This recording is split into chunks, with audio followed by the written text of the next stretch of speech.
ngayudaning Sang Karsana.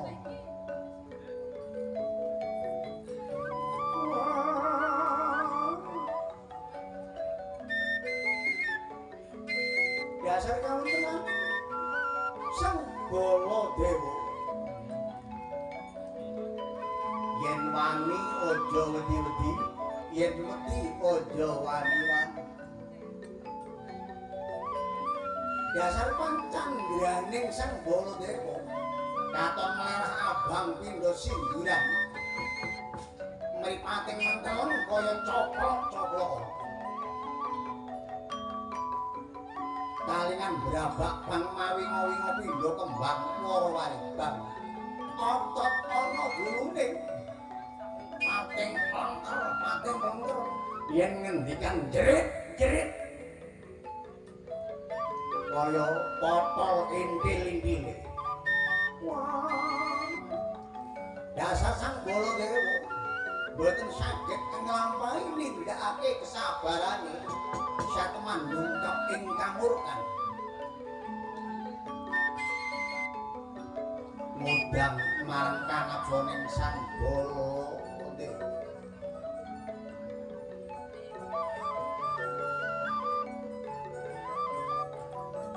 Mila rumangsa kewirangan lamun kejodi yudaning kelawan Antasena. Mundur dhateng ing Klagan. Mundure boten teges kalah, nanging mundure pados papan kanggo ngentremaken diri sanubari. Saperlu ing ngriku nentremaken panggalih sendakep asta saluku tunggal. Sendakep to sampun tunggal kumpul kaya mengako-mako. Dasar mandeng pucak Enggrono. Pucak-pucak Grono itu amung sajuga ingkang sinidika. Ngenti tautate kaparingan kenugrahan. Pusaka Alugara nalika mertapa ana ing Garaja Kancil. Pinarengan pusaka Kaki Nenggala dening Orde. Rangkep kekuwataning Sang Baladewa yen raganing ringkih. Ing mriku Swadya mbethok kembang turi. Den liga-liga saking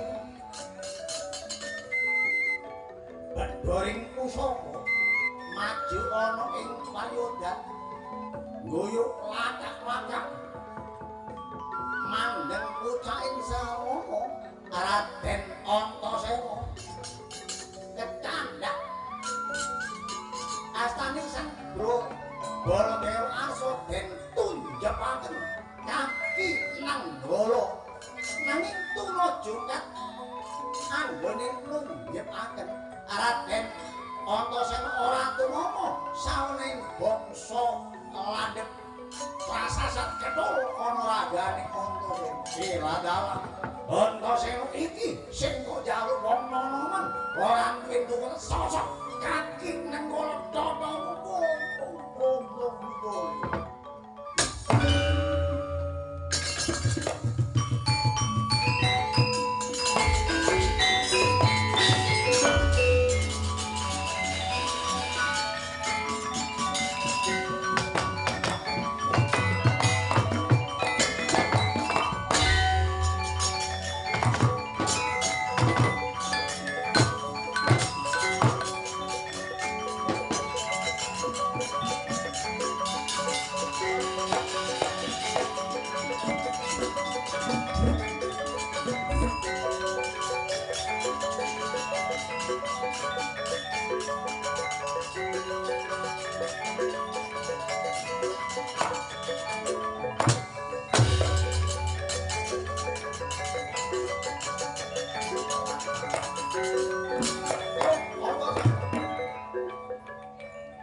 Basa iki kletus bocah iki mampu banget Antasena datang wani marang Mondram.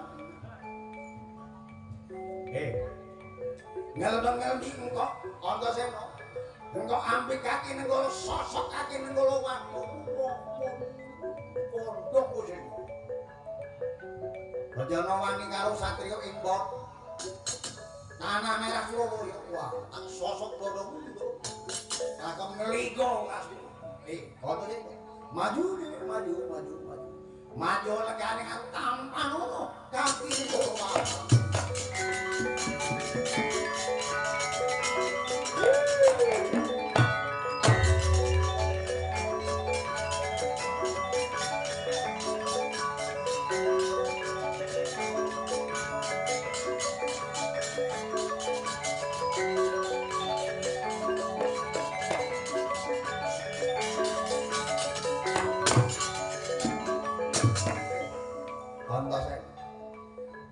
Iki sing model. Tak anggap yen umur murangkep, nyawa murangkep jajal. Sosok kaki nenggolo. Waduh yang rambar ondol niku lho. Ayo. Tumungkul marang Dewa. Terus padha marang kulo. Wah, cinta tak blekrek. Waduh kudu iladiala. Dadak nggawa singkal kowe. Lah singkal nek ketok iki payu tawet. Ayo ganing adikku. Iki pusaka temen tak gawe. Ngene iki kaki nggolo ngene iki nek mburi ngono akeh iki. Nek Mbah Kosim lelang keris se-Indonesia iku akeh ngene iki. Tak jajal. Rego pira kerismu? Gak 20.000-an. Paling kerismu oleh nek Brawijaya Candi. Nek candi dina Minggu niki. Tak joming ngono niku mesine kerise. Ayo. 200-an. Cepno dadak.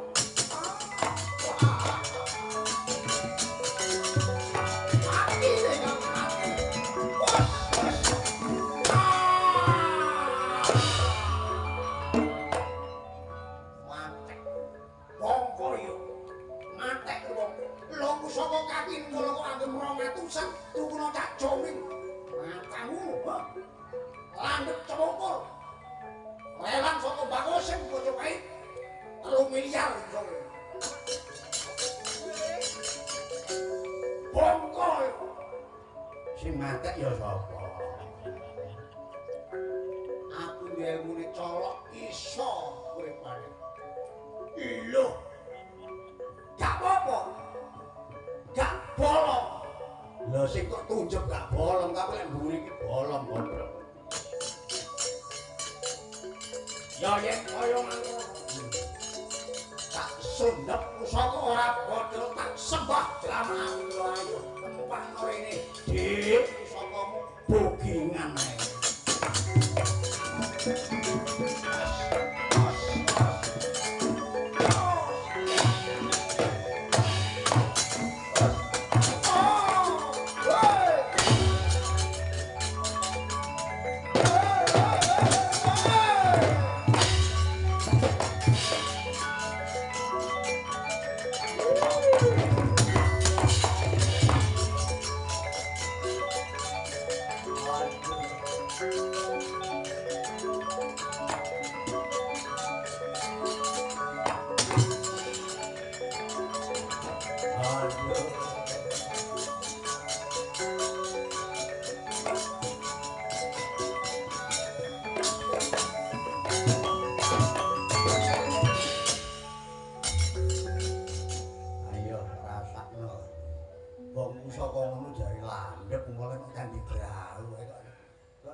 Aja digawe wirang, aja digawe malu.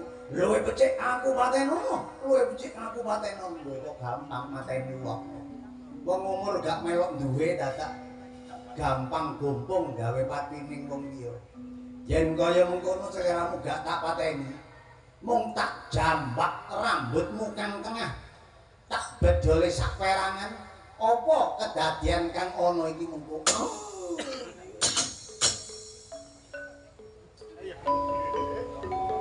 Baladewa ingkang sampun ambyuk kepupu depaning bumi. Ibarat temut mungsuh duren. Durene Antasena timuning Baladewa rembu mesti.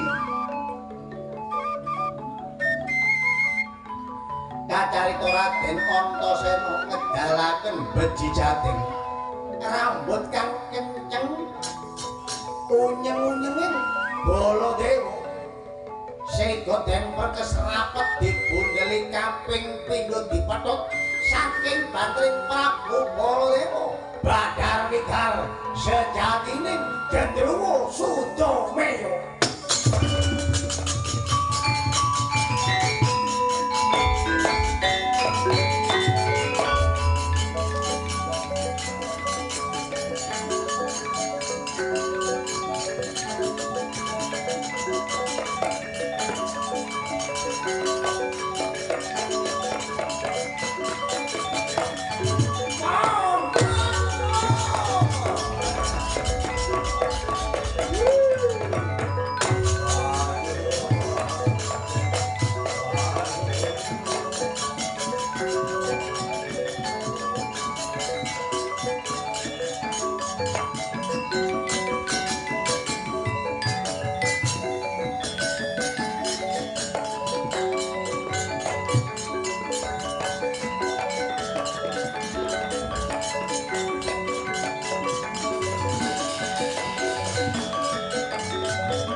Mercon ya tak kei Jarang Kepang Kediri Sintirewe tak kei Barongan tak kei Ganongan tak kei Sembarang Kalir amrih payune sindene ya mek 5 lek 200-an 1000 panjake 150-an lek 15 ya mek pira dhuwit tutu wak kosim luwih akeh meni tak tukokno keris sing tak kuwatiri aku mulih gak dikeki dhuwit rek aku mulih digawani keris nyonyor ae ngono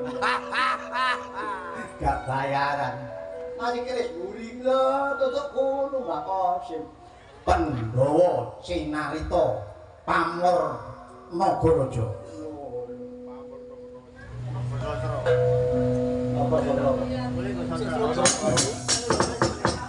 aduh aku patenono aku patenono Raden aku patenono awakmu sapa aku Gendruwo Sudameya Gendruwo Sudameya nak ngono lak bolone Ratu Laknat ana ing pasetran Gondomangit ana dandang mangun iya aku iki anak buahe golek panganing madu barat kaya mengkono waduh colongan Wong Kresna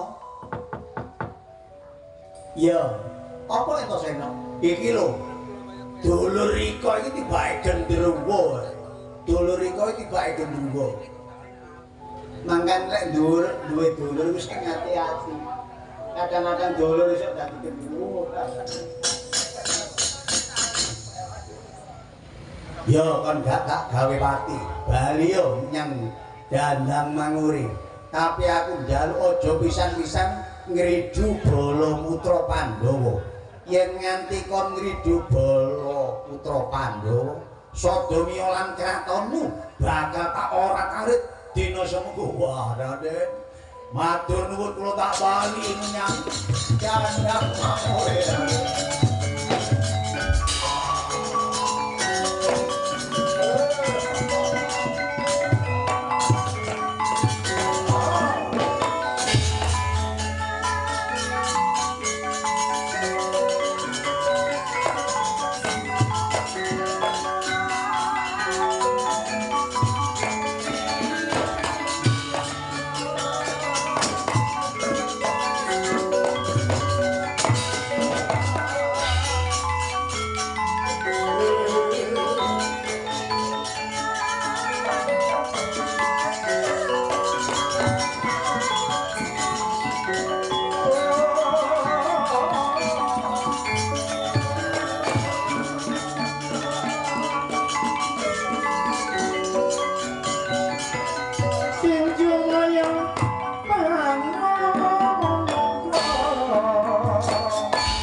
Karya-karya mburi.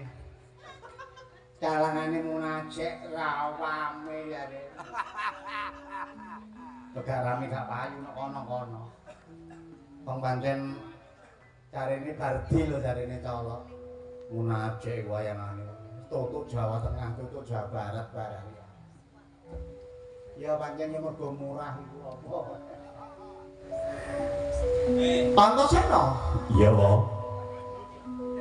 Tibake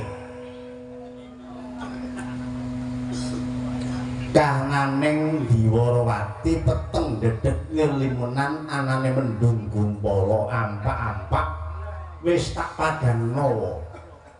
Sore mau Bathara Kresna lak ya wis janji marang Antasena esuk sore yen bisa madhangno ruwet petenging Ndarawati Antasena bakal rikut tuduhna ana ndi bapak dina semangko umpama wis mati ana ndi batu nisane yen ana isih urip ana ndi papan dununge kaya mengko. Antasena iya, Wo. Kon larus e sapa aku? Lho ya lu lho wong ngarepe kok garung ya. Maksudku kon nang ngendika yen wongmu Bathara Kresna iki pandal maning Sang Hyang Sumang, paniti sing Bathara Wisnu. Ya ben bengi krungu ngene iku. Bathara Kresna titi sing Bathara Wisnu, Sri Nalendra Bathara Kresna, Sri Wiji Nalendra Ratu Bathara Dewa Kresna landhepna bening landheping pamikir bening Nilasa, lina ing pantaraning dalu tansah memulat memuji marang Gusti Kang Maha Peparing mula Bathara Kresna diwenehi kawastitan, kalantipan lan kawicaksanan. Semono uga putrane Yayi Werkudara kang ana telenging samudra. Putune ya. Putune Sang Hyang Baruna, Sang Hyang Baruna. Kapetungane tedhak turuning Sang Hyang Bathara Naga Raja Basuki kang manggon ana kayangan Satperkala. Sik wae. Rika kok ngarani ana kayangan Satperkala, ana ngarani kayangan Sapta Perkala. Maksude apa? Lho, ngene. Sat iku wilangan utawa angka tegese 6.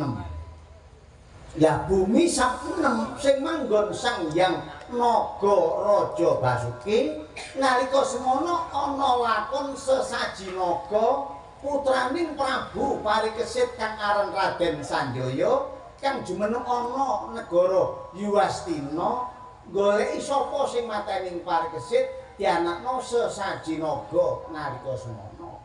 Lah putra wayahe kang anggoning mertapa iku tedhak turuning Sang Hyang Naga Raja Basuki manggoning ana Satperkala.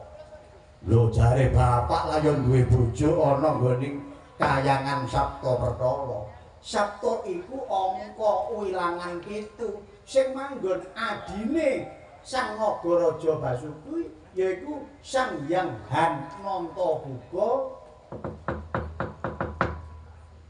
kang manggon ana Sapta Perkala. Beda. Beda. Kon gak maca buku ta kok. Wong kula nyantrik nek mirengaken kuping tok. Kadang-kadang krungu, kadang-kadang mboten. Ah, ngene ya Antasena. Aku ora bisa nuduhno ana ndi papan dununge wong tuamu awit yen nurut Bathara Kresna dina semengko wong tuamu iku disengker dene dewa. Besok ciliramu bakal ngerti ana ndi papan dununge wong tuamu. Nanging aku duwe sarana prasarana. Duwe sarana prasarana apa? Manungsa iku ngeblate lanang dewa. Ya. Antasena tak ideni munggal ana ing Gopit Mandragini, munggal ana ing repat kepanasan, buka lawang sela mertangkep, mlebu ana bale Martapundha manik sowan Sang Hyang Girinata takono wong tuamu ana endi ngono. Diutus dideni munggah nyang Suralaya. Ya. Takon menyang dewa, takon menyang dewa. Nah nek umpama dewa iku ora roh kaya lho. Dewa iku winasis, kok ora ngerti titahe manggon ana ndi jelas mokal. Lah umpama dewa gak ngaku, gak roh bapak ana papan ndi, iku kira-kira oleh tak gebuki ya dewa iku. Perkara kok gebuki ya mbuh kuno, kepara kok apakno ya mbuh kuno, tapi Bathara Kresna ora ngongkon lelakon sing kaya mengkono. Tapi wong Kresna lak ngutus aku menyang Suralaya. Iya tak utus menyang Suralaya. Ya mbok menawa dewa iso njawab. Lah ya nek dewa gak iso njawab, lak wajibe tak gebuki apa. Ya wis ngono. Iku karepmu dhewe, dudu aku. Aku gak ngongkon kon gebuki kaya ngono. Wis ngene wae. Karya mukti, karya slamet idenono. Aku tak munggah menyang gone kayangan Suralaya.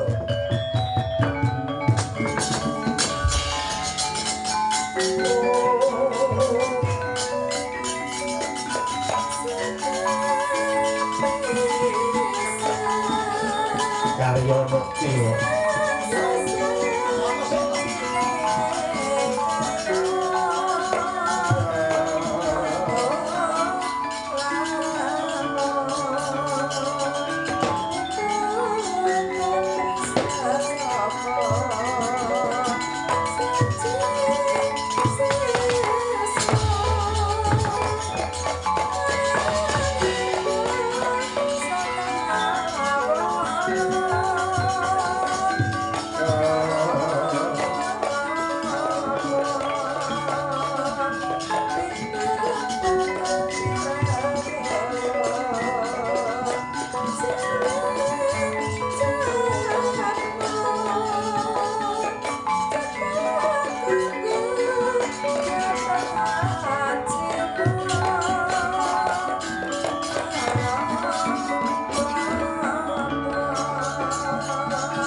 Wonten tejo anguwuh punika sanes tejaning Pandhita Tapa.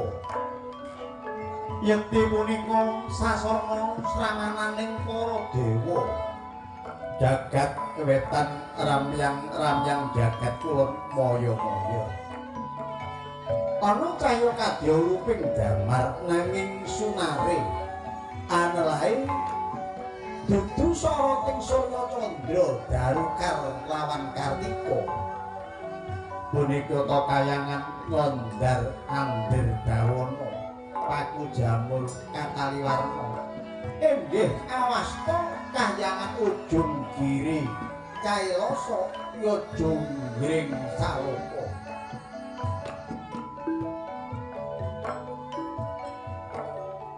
ana padang dudu padange krina ana peteng dudu petenging wengi pegating paningal kapantok uruting cahya angeng wong pating gemlebyar pating plancur kaya kilat sisiring langit punika renggan sarta pepaes ing kadewatan ingkang emuni pinije saking sesukya kayu sela mawa tejo kasendal mayang kinarya anjang kepi renggan ing Suralaya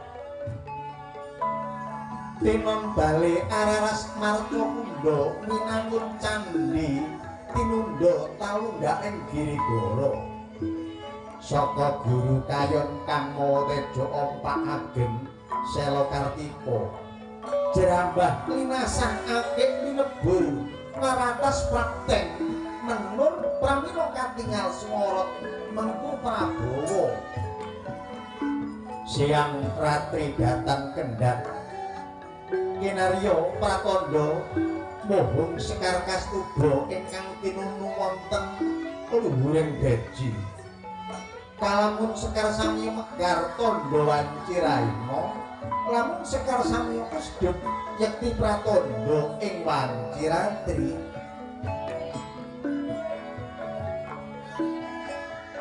la sinten to ingkang dadya gegununganing kahyangan Suralaya bebisik Sang Hyang Guru Manikmaya Sang Hyang Jagat Trana Sang Hyang Jagat Nata Sang Hyang Jagat Girinata ya Sang Hyang Jagat Pratingkah Sang Hyang Nilakanta Hyang Utipati Sang Hyang Lengin inggih Sang Hyang Pramesti Randuwanda Sang Bathara Samba ya jeluk Sang Hyang Caturbudya Aditya Nirmala Sang Hyang Birawa ya Sang Hyang Dewaraja Dewa Esa ya Sang Hyang Mahadewa Buddha Isaka Pasupati Pasuprabu Sang Hyang Pramesti ya Sang Hyang Rudra Bathara Siwa ya Dewa Siwa ya Siwa Buddha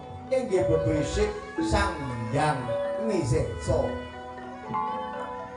angratoni sambyaning para dewa widodara widodari apsara apsari ngewang angratoni jagat triloka nuju Ari Respati Sang Hyang Guru miyos pinangkil wonten madyaning bale araras Marcakunda lenggadampar Sela Kanta waru binangun sesemek lembu handini denira siniraka kaya para apsara kang samyang ngampil upacara kadewatan nenggih kayu klepu dewa daru gedang mas pupus sindhe debok swasa Sekar mayang kang sarwi rukmi lenggah Sang Hyang Girinata kadhet tetuangganing dewa nenggih jawata saking sedik pangudal-udal bebisik Sang Hyang Narada Sang Hyang Naradadi ya Sang Hyang Kaneka Putra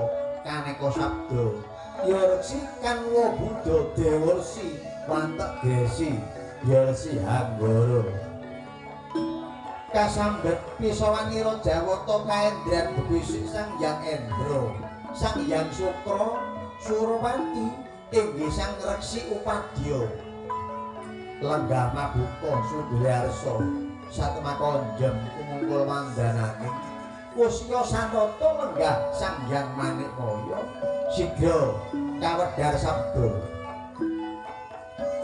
mangkono wijil pangandika ingkang kayangan liya sing lisan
dara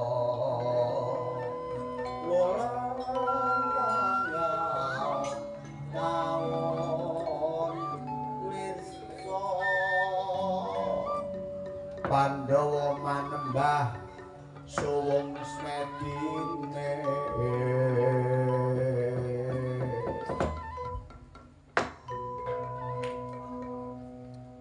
yang sukma sesemetaning sundana langgen kakang Narada kakang Boyanapi kakang kawontenanipun bali marca kundha ing dinten samangke kakang Narada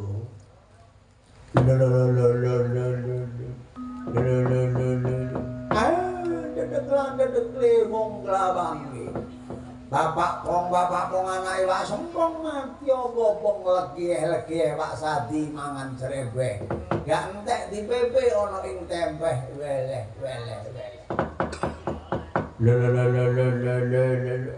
ya niku menawi wonten gene bale marga kundha maneh boten wonten sambi kala menapa-menapa para dewa samiya raharja yai inggih syukur menawi kados mekaten kakang kawontenanipun bali marca kundha maneh Genduru kaya apa catetan nira? Catetane kaya apa ana bali marca kundha maneh kaya apa? Kula niki mung sadelmon didek. Enten ala kula catet ala enten becik kula catet becik. Kula niki wonge jujur apa anane. Agapi susu kulane Jawa.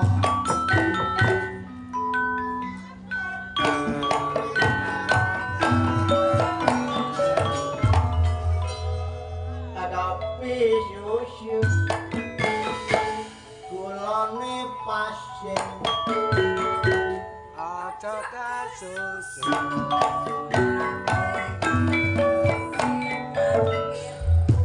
agapi susu barita kulane abang aja kasusu agapi susu barita kula